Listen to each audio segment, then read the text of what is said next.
Hey, what's up guys? So ini adalah video masak kedua terakhir. Sebab esok kita ada lagi satu je video. And then habis dah sesi persekolahan kita. Sedihnya. Okay, kita nak buat puding buah naga.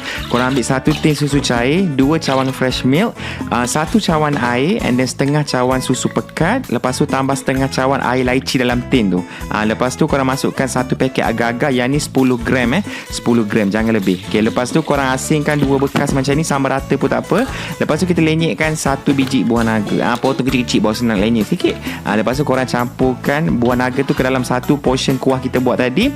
Lagi 1 portion tu pula korang letak hirisan buah laici dalam tin tadi. Lepas tu korang masak buah laici dulu. Bagi dia panas sikit, mendidih sikit, terus padamkan api and letak dalam bekas-bekas cantik macam ni lah. Tema kita kan open house tahun ni. So senang. Tak perlu letak dalam peti sejuk tau. Bagi dia cool down sekejap, bagi dia mengeras sikit, baru korang masak layer buah naga ni pula.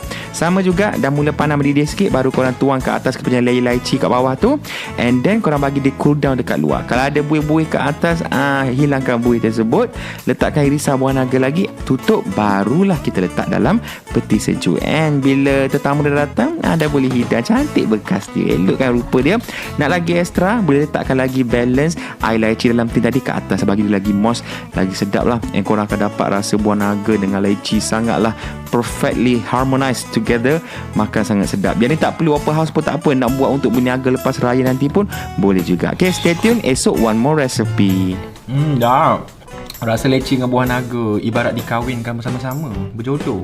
Yang ni wajib makan sejuk-sejuk. Okay, bolehlah buat untuk open house raya nanti. Selamat Hari Raya.